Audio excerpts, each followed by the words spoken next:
Esse vídeo faz parte do NEP, o Núcleo de Projeto de Ensino, Pesquisa e Extensão do curso de Licenciatura em Ciências Biológicas da Universidade Federal Rural do Rio de Janeiro, sob a orientação do professor orientador Dr. Rafael Tubino. O vídeo foi produzido pelos graduandos Ana Luísa Fernandes, Cláudia Souza, Gabriel Lima e Nathalie Fernandes e faz parte da temática do NEP de Ecologia e Evolução. Através dele, abordaremos alguns conceitos ecológicos como a restauração ecológica e o papel da reintrodução de espécies no equilíbrio ecológico desses ambientes. Primeiro, faremos uma breve revisão de alguns termos importantes que serão trabalhados ao longo do vídeo. O primeiro termo é ecossistema, que podemos definir como interação de fatores bióticos, ou seja, de todos os seres vivos que vivem em um determinado local com os fatores abióticos, como água, luz solar, solo, umidade, temperatura, nutrientes, entre outros. Outro termo é a cadeia alimentar. Nesta imagem, observamos uma série de interações para mostrar o fluxo de nutrientes entre os níveis tróficos, como, por exemplo, as gramas, que na cadeia alimentar são os produtores, organismos autotróficos que produzem seu próprio alimento pela fotossíntese. O grilo aqui é um inseto herbívoro, um consumidor primário, isto é, organismo heterotrófico que não produz seu alimento e por isso precisa consumir a grama. O pássaro é um consumidor secundário e por isso se alimenta do grilo. A cobra é um consumidor terciário ao se alimentar do pássaro e assim sucessivamente.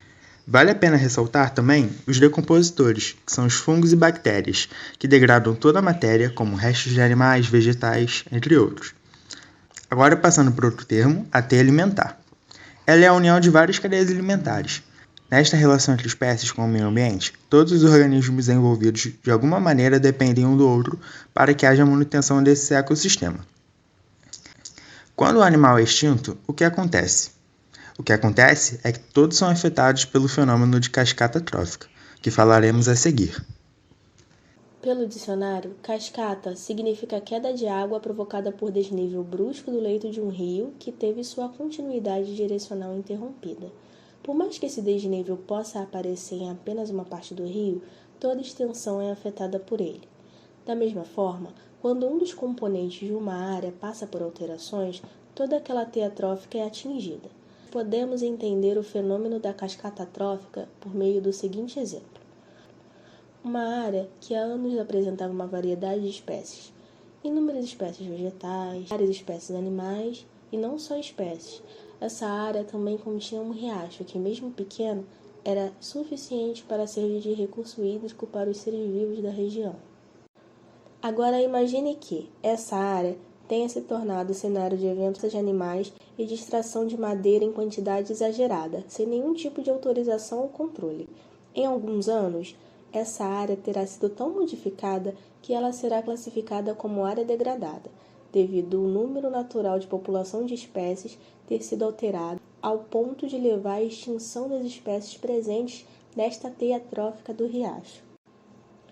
O desaparecimento de uma espécie causa um desequilíbrio no ecossistema onde todas as outras são afetadas, ou seja, tanto os predadores quanto suas presas.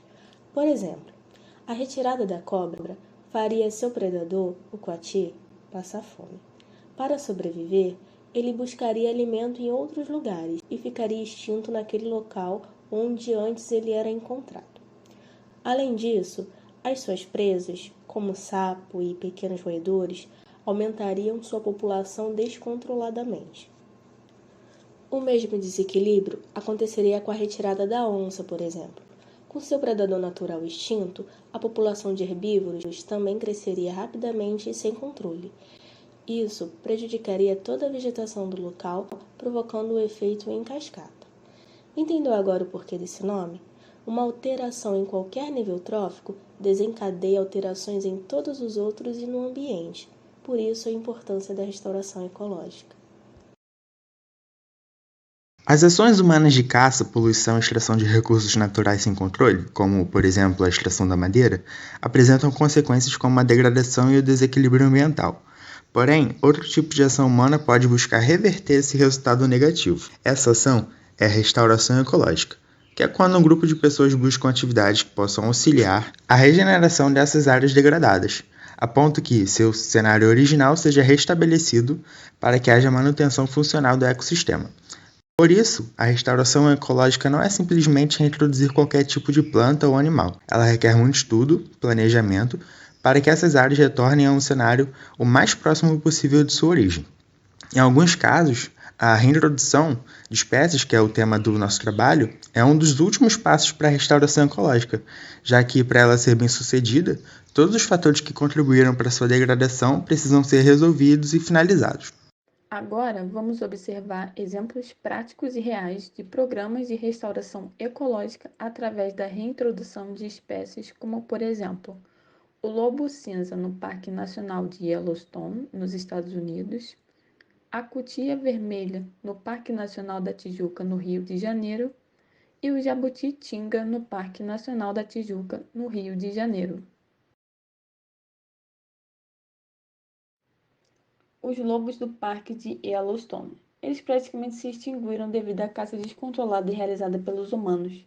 Isso causou um desequilíbrio no ecossistema do parque, pois a população de alce aumentou muito sem a presença do lobo, que é seu predador natural, o que acarretou no consumo exagerado da vegetação, porque os alces são considerados herbívoros. E com a reintrodução dos lobos, eles começaram a predar os alces, controlando assim a sua população de indivíduos. A vegetação, desta forma, se regenerou juntamente com a floresta, que serviu de habitat para diversos outros animais, como, por exemplo, os pássaros. A vegetação ela tem um papel muito importante, pois ela aumenta o volume dos rios, que agora sofre a ação dos castores, que se alimentam da vegetação, como também habitam o ambiente aquático para construir as suas represas, que por sua vez servem de abrigo para anfíbios, lontras, patos e peixes. Os lobos eles são considerados predadores de topo, e eles predavam coiotes que se alimentavam de outros animais, e com isso resultou no aumento de coelhos, de ratos, que por sua vez aumentou gaviões, doninhas, raposas, gambás, corvos e águias que se alimentavam dos restos alimentares da caça dos lobos, como também os ursos, que se alimentavam desses restos, como também das frutas da nova vegetação. Assim, os lobos, como no efeito cascata, mudaram positivamente o ecossistema do parque ao garantir uma floresta saudável que serve de abrigo para diversos outros animais.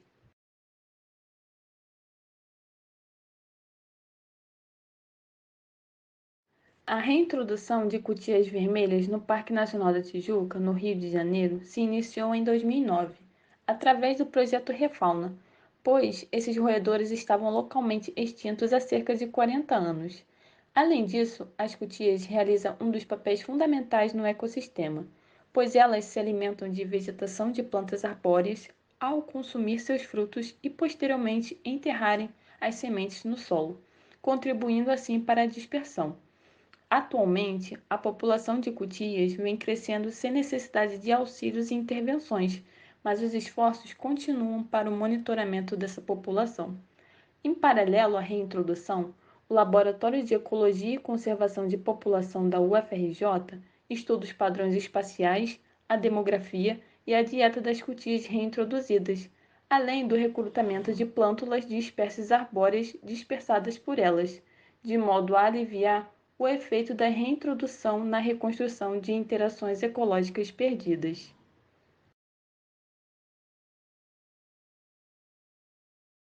Já a reintrodução do jabuti-tinga no Parque Nacional da Tijuca, no Rio de Janeiro, se iniciou em 2018, por meio do projeto Refauna, pois eles estavam desaparecidos da região quase que completamente por conta da caça e o desmatamento, estando ausentes da cidade do Rio de Janeiro há cerca de 200 a 300 anos.